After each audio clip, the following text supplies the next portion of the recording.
కూటమి నేతలు ఏపీలో ప్రజాస్వామ్యాన్ని సంపూర్ణంగా ఖూనీ చేశారని మాజీ ఎమ్మెల్యే టీజేఆర్ ఆగ్రహం వ్యక్తం చేశారు. ఎన్నికల్లో బలం లేకపోయినా బలవంతంగా మున్సిపల్ పదవులను లాక్కుంటున్నారని విమర్శించారు. ఫిబ్రవరి 3నే జరగాల్సిన ఎన్నికలు అప్పుడే కిడ్నాప్ల పర్వం, కౌన్సిలర్ల మీద కేసులు పెట్టిన ఉదంతాలు, కౌన్సిలర్లను అక్రమంగా జైలు పాలు చేయటం, ఇళ్ల మీద దాడి చేయడం లాంటి సంఘటనలు జరగడంతో మళ్ళీ ఫిబ్రవరి 4వ తారీఖు జరుపుదామని ప్రయత్నాలు జరిగినాయి. అదే సీను రిపీట్ అయింది ఫిబ్రవరి 4 కూడా. సోద్యం చూస్తున్న పోలీసులు అంటే ఫిబ్రవరి 3 వాయిదా పడినప్పుడు 4వ తారీఖు నిర్వహించాలని ఎన్నికల బాధ్యులు అనుకున్నప్పుడు 4వ తారీఖు సంపూర్ణంగా పోలీసు వ్యవస్థ పనిచేసి ఉంటే ఫిబ్రవరి 4న ఎన్నికలు జరిగి ఉంటాయి. పోనీ వాళ్ళకి బలం ఉందా అంటే తునిలో ఒక్క సభ్యుడు కూడా తెలుగుదేశం పార్టీ నెగ్గలేదు. ఒక్క సభ్యుడు కూడా నెగ్గని తెలుగుదేశం పార్టీ వైస్ చైర్మన్ పోస్టుకు పోటీ పడటంలో ఏమన్నా అర్థం ఉందా? పోయినసారి మేము ఇదే వేదిక మీద నా ప్రెస్ మీట్లలో మేము అడిగాము, వైస్ చైర్మన్ మీరు చేజిక్కించుకోవడం ద్వారా జరిగే లాభం ఏంటని అడిగాం. చైర్మన్ ఇప్పటికే వైఎస్ఆర్సీపీ చైర్మన్ పొజిషన్లో ఉండినప్పుడు మీకు జరిగే లాభం ఏంటో మాకు ఎప్పటికీ అర్థం కావట్లా. ఈ వారం రోజులు మభ్యపెట్టి భయపెట్టి 9 మంది వైఎస్ఆర్సీపీ కౌన్సిలర్లను బలవంతంగా తెలుగుదేశం పార్టీ లాక్కొని ఇంకా 19 మంది వైఎస్ఆర్సీపీ చేతిలో ఉండిన హైకోర్టు ఆదేశాలతో 17వ తారీఖు తప్పనిసరిగా మీరు జరపాలని ఆదేశాలు ఇస్తే ఈ రోజున వాళ్ళు ప్రజాస్వామ్యాన్ని సంపూర్ణంగా ఖూనీ చేసి వాళ్ళ వైస్ చైర్మన్గా తెలుగుదేశం పార్టీకి సంబంధించిన అభ్యర్థిని ఎలా అవుతాడు? రికార్డులలో అతను వైఎస్ఆర్సీపీగానే ఉంటాడు కదా. నువ్వు భయపెట్టి మా పార్టీలో నుంచి నువ్వు నీ వైపు లాక్కున్నా ఆ మున్సిపాలిటీ రికార్డ్స్లో ఏ పార్టీ వాడని ఉంటాడు? ఆబ్వియస్లీ వైఎస్ఆర్సీపీ సభ్యుడైనే ఉంటాడు. ఇక పిడుగురాళ్ల అతి దారుణమైన పరిస్థితి పిడుగురాళ్ల నెలకొంది. పిడుగురాళ్ల మొత్తం 33 మంది సభ్యులుంటే 33 మంది కౌన్సిలర్లు వైఎస్ఆర్ కాంగ్రెస్ పార్టీ గెలిచింది. 33 మంది వైఎస్ఆర్ కాంగ్రెస్ పార్టీ చేతిలో ఉన్నప్పుడు 0 ఉన్న తెలుగుదేశం పార్టీకి వైస్ చైర్మన్ పదవి ఏ విధంగా వస్తుంది?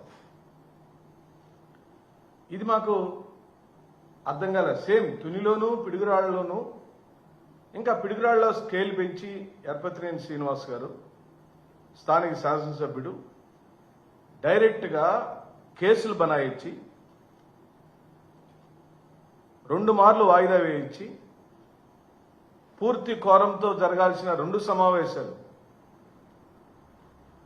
కోరం జరగనీయకుండా పోలీసుల్ని అడ్డంగా పెట్టుకొని ఆ కౌన్సిలర్లను రాత్రులు కిడ్నాప్ చేయటం, మెజార్టీ సభ్యులు ఎలక్షన్కి వస్తుంటే వాళ్ళని రహదారి మీద అడ్డుకోవటం లాంటి ఘటనలను పూర్తిగా వైఎస్ఆర్సీపీ ఖండిస్తుందని సందర్భంగా మనవి చేస్తూ 3 మున్సిపాలిటీల్లో కూడా ఒక చోట వాయిదా పడింది ప్రస్తుతానికి. కానీ 2 సున్నాలున్న మున్సిపాలిటీలలో పిడుగురాళ్లలోనూ తునిలోనూ గుండు 0 ఉన్న తెలుగుదేశం పార్టీకి వైస్ చైర్మన్ పదవి ఎలా వస్తుంది, ఎందుకు వస్తుంది, తెచ్చుకొని మీరేం సాధిస్తారు, సాధించాలనుకుంటున్న అంశాలు ఏమిటి? అల్టిమేట్గా మీరు అధికారంలో ఉన్నా మేము అధికారంలో ఉన్నా ప్రజలకు న్యాయమైన పరిపాలన అందించాల్సినటువంటి సమయంలో అక్కడ స్థానికంగా శాసనసభ్యుడు తెలుగుదేశం పార్టీకి సంబంధించిన వాడై ఉండినప్పుడు ఆ మున్సిపాలిటీకి ఒక వైస్ చైర్మన్గా వైసీపీ ఉండటం వల్ల నీకు జరుగుతున్న నష్టం ఏమిటో మాకు అర్థం కావటం లేదు. కేవలం అహంభావం, అధికార దుర్వినియోగం, అంతులేని దురుద్దేశపూర్వకమైనటువంటి వ్యవహార శైలి. ప్రజాస్వామ్యం ఆంధ్రప్రదేశ్లో పూర్తిగా ఖూనీ చేయబడింది. స్థానిక సంస్థల ఎన్నికల్లో బ్రిటిష్ పరిపాలనలో కూడా ఈ విధంగా జరగలేదు. మున్నెన్నడు జరగలేదు కూడా, రేపు జరగబోదు కూడా. ఏ ఒక్క ప్రజానాయకుడు ఈ విధమైనటువంటి ఎన్నికలు జరపాలని ఎవరు కోరుకోరు. ఎందుకంటే అధికారం ఎప్పుడూ శాశ్వతం కాదు, అధికారం ఎప్పుడు కూడా మారుతూ ఉంటుంది. ఈరోజు నీ దగ్గర ఉంది, రేపు నా దగ్గరకు వచ్చింది. ఇప్పుడు నువ్వు నేర్పిస్తున్న పాఠాలు తప్పనిసరిగా నీకు గుణపాఠంగా మారుతుంది. ఈ ఆంధ్ర రాష్ట్రంలో తిరుపతి కార్పొరేషన్లో 49 డివిజన్లుంటే 48 వైఎస్ఆర్ కాంగ్రెస్ పార్టీ ఉండినప్పుడు ఒకే ఒక్క తెలుగుదేశం పార్టీ ఉంటే ఆ వైస్ చైర్మన్ పదవి కోసం, డిప్యూటీ మేయర్ పదవి కోసం నువ్వు చేసిన హంగామా, నువ్వు చేసిన హడావుడి, నువ్వు చేసిన ప్రజాస్వామ్య క్యూని ఈ ఆంధ్ర రాష్ట్ర ప్రజలు ఎలా మర్చిపోతారని చెప్పి అడుగుతున్నాం. ఏలూరు కార్పొరేషన్లో 50 డివిజన్లుంటే 47 వైఎస్ఆర్ కాంగ్రెస్ పార్టీ అయితే కేవలం 3 మాత్రమే తెలుగుదేశం పార్టీ. నెల్లూరు కార్పొరేషన్లో 54 డివిజన్లుంటే 54కి 54 వైఎస్ఆర్సీపీఏ గెలిచింది. స్వయానా అక్కడ మంత్రులు ఇద్దరు కూడా, నారాయణ గారు, రామనారాయణ రెడ్డి గారు ఇద్దరూ డైరెక్ట్గా ఎన్నికల మ్యానిపులేషన్ కోసం, స్వయానా వాళ్ళు డిప్యూటీ మేయర్ పదవుల కోసం ఈ విధంగా దిగజారుడు రాజకీయాలు మరెక్కడ మనం చూస్తుంటాం.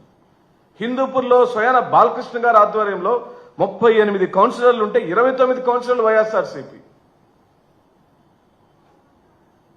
కేవలం 6 మాత్రమే తెలుగుదేశం, 3 బీజేపీ మరియు 1 కాంగ్రెస్ పార్టీకి సంబంధించిన డివిజన్. పాలకొండ నగర